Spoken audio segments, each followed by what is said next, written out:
All right, kids, it's about to get cray up in here with the math. Get that T-84 strapped up. Let's ready to rock. Maybe even some fresh batteries in this one because it is going nuts. All right, P. Diddy, he knows it's all about the Benjamins when bidding out a job. Construction is his main job. Rapping is his side hustle. Now, he needs to figure out the height of a building, but he can't get to it, so he decides to math it up, right? Perhaps there's a fence there in the way, or maybe a river, or maybe it's just a property he's not allowed to step foot on and has to buy it sight unseen. Have you watched HGTV? That happens. All right. So he observes an angle of elevation to the top of the building to be 12 degrees, then walks another 100 feet towards the building and observes a 19-degree angle. What is the height of that building? Perhaps we should draw this situation up. I'm going to draw it up live with you to explain it. Okay, first off, we need ourselves a building. Yes? Okay, I think so. I'm going to make a building. Yay! Okay. Now, here's some land, okay? It should be a little more flat than that. That's good. Okay. So if he starts, say, right here, and he observes that angle of elevation to be 12 degrees, we'll pop that right here. Okay.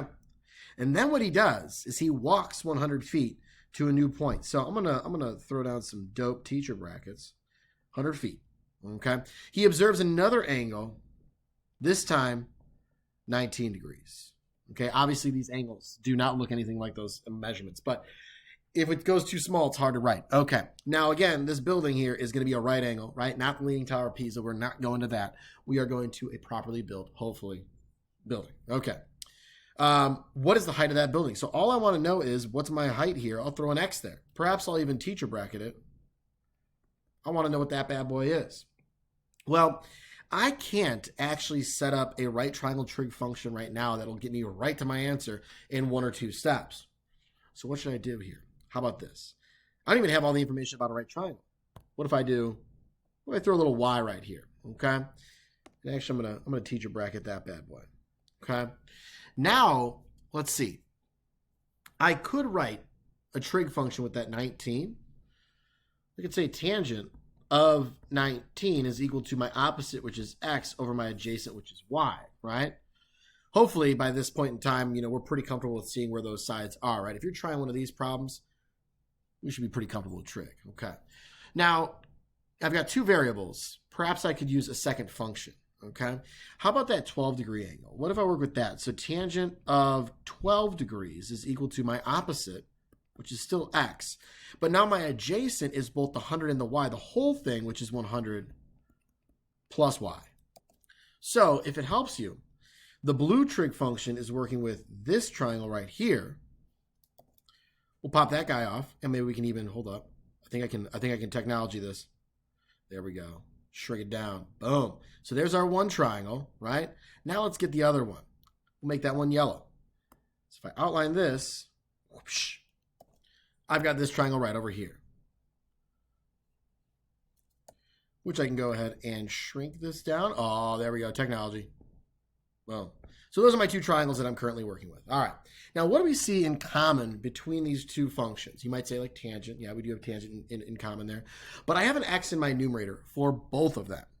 So could I get them both just equal to x pretty easily using some algebra? Yes, I could multiply by y and by y, and I would end up with y times the tangent of 19 equals x. The other one's going to look a little bit ugly because I'm going to have to multiply by 100 plus y and 100 plus y on both to give me 100 plus y times the tangent of 12. Those cancel, and I'm left with x. So now I have 2 equations that are equal to x. What can I do with those? I have an idea. Could I set them equal to each other, right? They're both equal to the same thing. I can set the left-hand side of those equations equal to each other.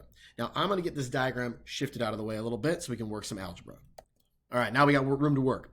So I'm going to have y times tangent of 19 is equal to 100 plus y times the tangent of 12. Okay, so now I have an equation with just one variable. I can solve this, not necessarily very easily, but I can solve it because it only has one variable, right? Everything else is just numbers. Tangent of 19 is a terrible decimal. We got 100, we got tangent of 12. All right, so what can we do now?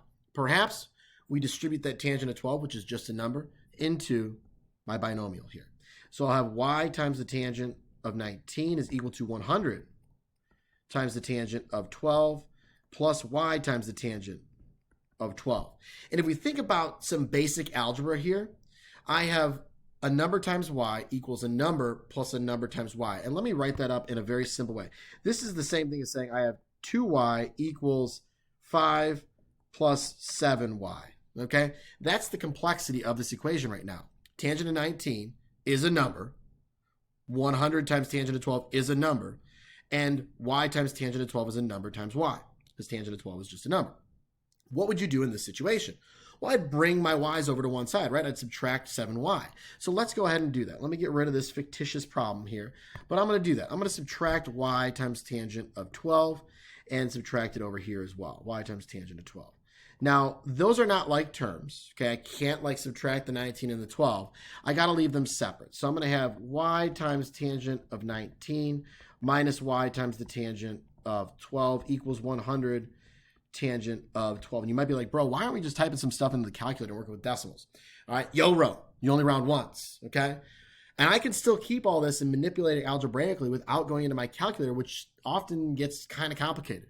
So I'm going to stay here on paper pencil, which is not actually paper pencil, and try to get y by itself. And I'm almost there. 2 steps, right? Okay, I'm going to solve for y in 2 steps. I know you don't believe me. But I am going to. All right, so first things first. Or 8th things next. I don't know. I have a y in common with both of these, so I can factor out a GCF of y, which leaves me with tangent of 19 minus tangent of 12. That equals 100 tangent of 12. Okay. Tangent of 19 minus tangent of 12 is just a decimal. It's some number. I don't know what it is. I'll type it in later. But if I have y times a number, I could divide by that number. So I get tangent of 19 and tangent of 12. Divide it over here as well. Tangent of 19, tangent 12, boom. Now, this mess right here can be plugged into my TI-84 Plus graphing calculator, and I will have y by itself. Can we do that? Yes, we can. I think that's probably some show, right? So if I turn this bad boy on, clear it out, let's do this. First off, if you have fancy calculators, you can hit alpha, y equals, and this n over d first option will come up. Mine does not have that, so I'm going to have to do it the old-fashioned way, okay? So I'm going to have parentheses, 100, tangent of 12, if it would type 12, maybe not. There we go. Okay. And then I got to close the parentheses on the tangent function, but also on my numerator. I got to have that second set of parentheses there, otherwise this whole thing gets screwed up.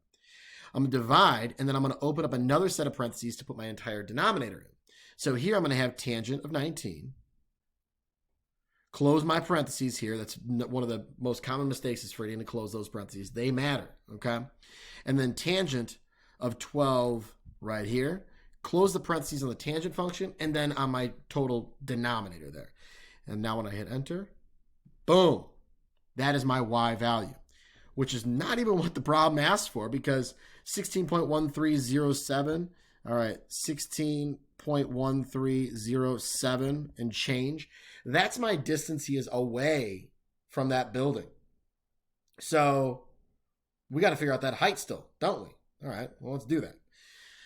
How could I do that? Perhaps I already have a lovely little function here set up just for me. Check this out. If I have a y value, I can just multiply it by the tangent of 19, and it will give me x. Well, let's do that. So pop this bad boy up. I already have my y value. If I just hit multiply by, and as we said, tangent of 19, right? Tangent 19. Hit enter, and this building height is 5.5 feet tall. Maybe it's not a very big building. Maybe it's like a shed. I don't know. Perhaps I should have worked these numbers out prior, but I went for it. All right, so I get x equals 5.55. So x equals 5.55 feet. That is the total height of that building. You're welcome, P. Diddy. Enjoy buying your shed or whatever this is, which a person, it might be a little bit tough to even walk into, right? Small shed, but you figured it out nonetheless. Okay, the math would be the same for a 3,000 foot tall building and a 5 foot tall building. You're welcome. America Freedom, Rock and Roll Costco, Riverdog Jenny on the gram. There she is. All right. You guys have a wonderful day. See ya.